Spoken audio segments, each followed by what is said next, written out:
All right, guys, this is Casey. He's your inspector. Morning. What do we got, Casey? Okay, so I'm going to go over the report, some of the items I don't want to bring to your attention. Ultimately, I'm going to have these with the color photo to document these and send them into you email, but Mark likes to take pictures and videos, so we're going to go here. Okay, so here we are, first thing in the laundry room where your water heater is and your furnace is to the west side or east side of the house in the guest bedrooms, okay?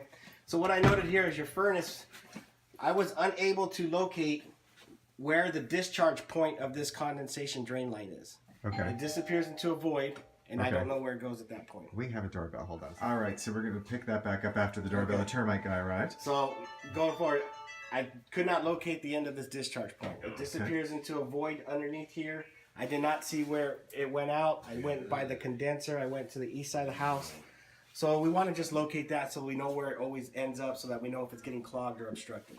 So if I were to guess, though, I would imagine it is going into It might something. go to a dry well. Yeah, it might be in a dry well somewhere, but I think that maybe that camera guy could have done that for us or something. Oh, yeah. Well, that I don't know if he could fit it down there. But basically, so there's also, I see in the corner there, another plumbing line that goes Yeah, down, and right? that's where I'm noting next, too. Same thing with the overflow line for the relief valve. So your relief valve for your water heater, that discharge tube, you have to see the end of it. It can never be obstructed. You got to see where the end of it goes. So that just means it should be cut higher than that pipe, basically.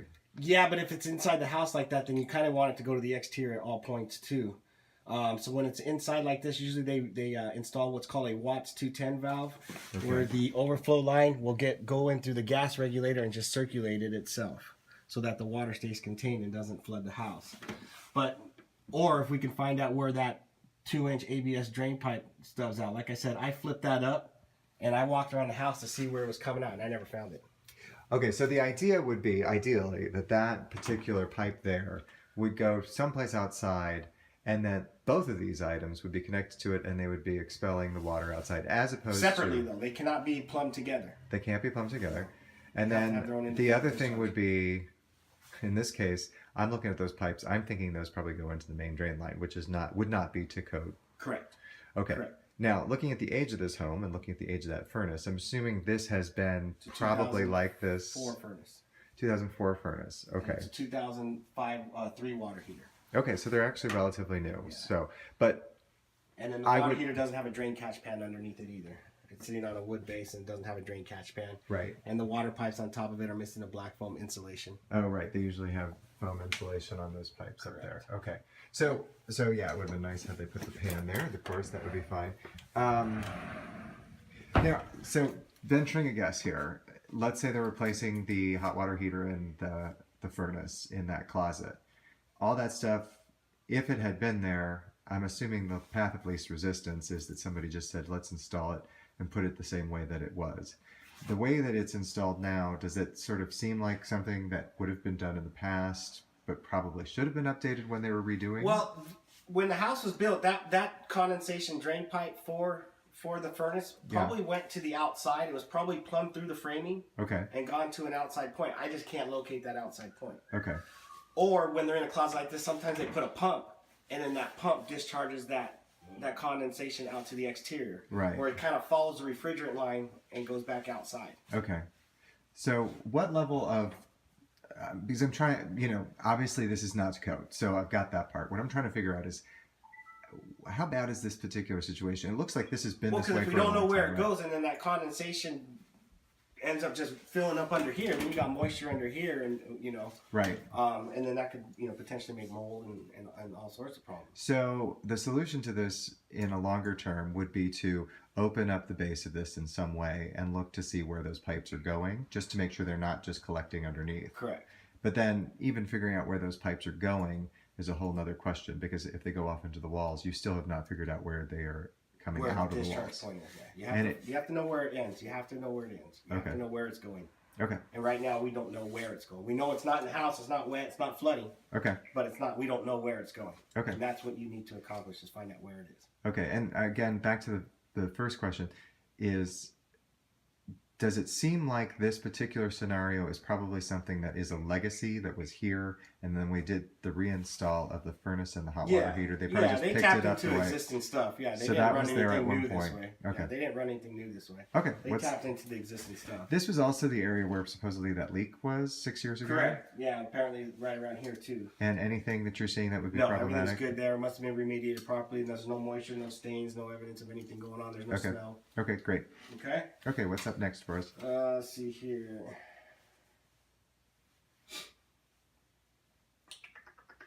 Okay, same thing's going on in the water heater that's in the garage too. There's no drain catch pan underneath the water heater that does the master bedroom. Okay, let's go take a look. All right, water heater for master bathroom. Okay. Okay, same thing on a raised platform. Needs to have the drain catch pan underneath it. 2010 model. Now this one actually has the foam covers for that. Correct. And you see the discharge pipe goes right outside, so you know exactly where that discharge pipe is for your overflow line. So Same thing with your condensation for your furnace here. You got your condensation discharge pipes that go outside. Okay, to put a catch pan under this, though, you would have to deinstall the whole thing just to put a catch pan. It's not something You'd have to drain it. You'd have to disconnect the flex lines up there.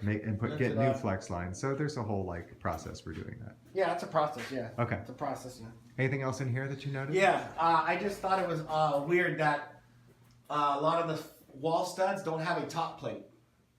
You see right here, you got a little top plate right here, about 4 feet of it, but then the rest of the wall studs don't have a top plate. So I thought that was either an overlook or, I don't know if this was just a carport that they enclosed and maybe all the bearing is on this beam right here. But, you should have a top plate when you build a wall. I was going to say the white thing that it's latched around, that looks like that's the main support for the weight of that wall because this was probably open. Yeah, so, it must have been a carport. So that's probably done just as ornamental. Correct. Okay, so probably not an issue, but it's odd that they didn't. That's why I just noted because it sticks out. So I want you to know that I saw it. Anything else in here? Nope. All right, we're around the... Okay, we're going to the east side of the house. Okay, so we're going past the pool equipment, around the corner. What I noted here is you got some blistered peeling stucco top coat in different areas along the east side of the house here, moving all the way up to down here. You got different areas along the east side of the house. Okay. You have 2 sprinkler valves that leak continuously here. You can see the algae going down the pipe and everything right there. And then this one right here is also leaking. Okay. This outlet right here is not GFCI protected. Okay, it should have a GFCI. Okay. I always note this too. Got a little above ground PVC plumbing for your sprinkler system. You like to see that buried underground or with some ground cover on it so it won't get brittle and crack while you guys are gone. Which it is down there, but it isn't on this end. Okay. Here with the pool equipment here, I just noted that the sending unit wires, the wires that talk from the equipment to the panel are just laying on the ground and exposed. Okay. I thought that was different too. Normally that panel is closer to the equipment so you don't see it just on the ground like that. But that is how the equipment talks to the automated panel. Okay. A lot of the plumbing's been replaced. It's not painted. You like to have a coat of paint on that so the ultraviolet rays of the sun don't brittle out the PVC and crack it. Okay. 2 pumps do not have bonding wires on it or wires that ground the pumps. And that's the guy who was here earlier doing this said that needs to be replaced. You got a leaky valve right here. Okay. Okay, you have a leaky valve right here. And then with this pump for the spa jets is turned on, it's got noisy operation from this pump when it's turned on. Okay.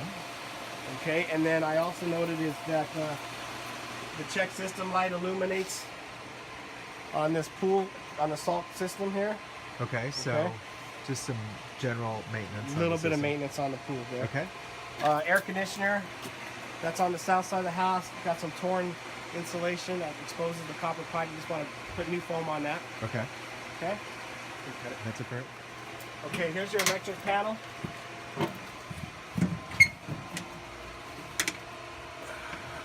Excuse me. Okay, here, let me take this off real quick.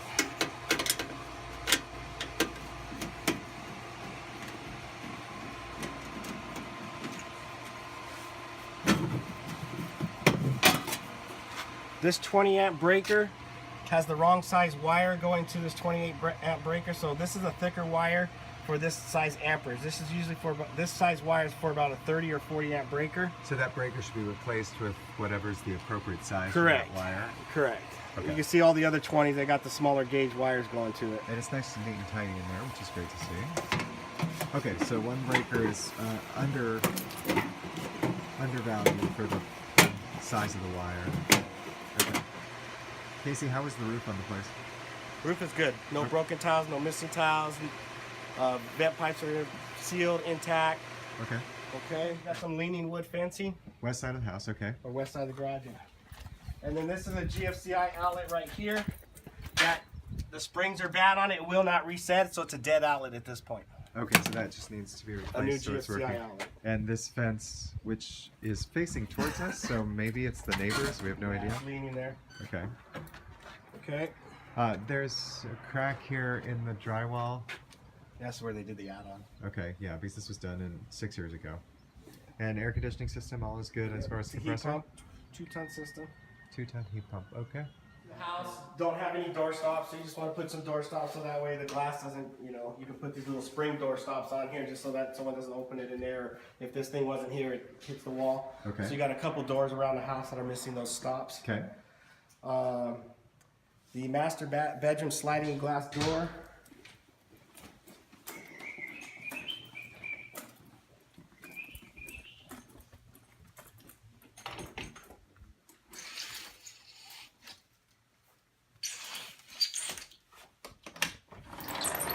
It's got a damaged warped frame Oh, okay.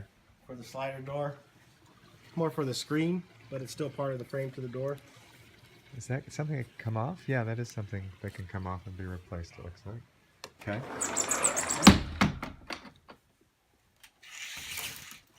And then the rest is the dishwasher. It's not secured to the countertop. Okay. Okay. I'll secure that to the countertop.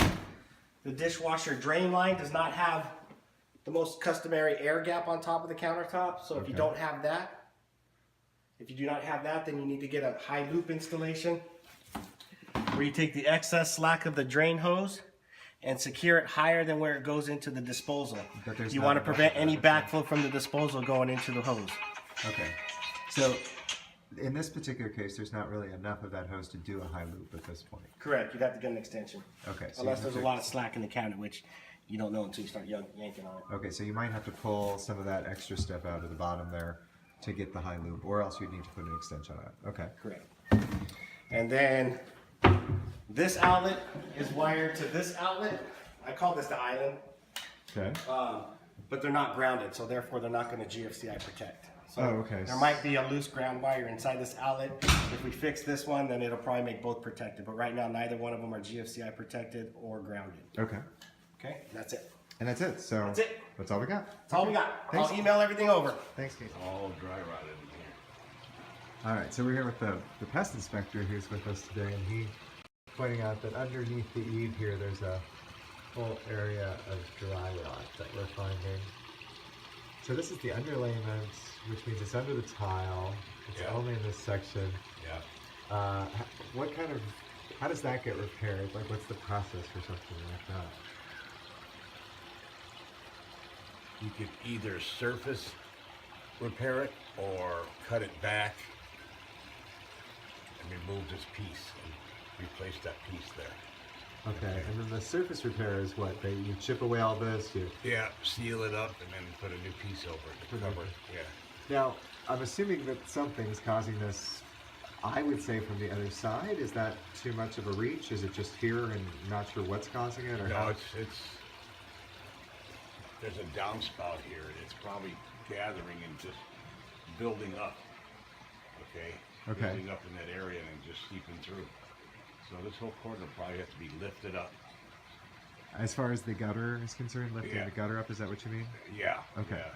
So the gutter might be a little too low at this end, which makes it puddle, and then that puddling creates a place where the Yeah. water gets in? Yeah, there's fungus and dry rot. You see the fungus right in here. Okay. And in the See corner it. too, I can see it as well. Yeah.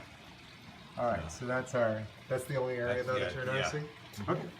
And it's gonna take a roofer to do that. Okay. Great. Daniel with EVS Plumbing, we just cameraed the new room addition, also cameraed the main house clean out all the way out to the city sewer. Found no issues, no roots, no offsets, everything's fine. And you were saying it was perfect, like it runs Perfect. out. Perfect, beautiful. Okay, well that's Yep. what we'd like to hear. Thanks. Yep.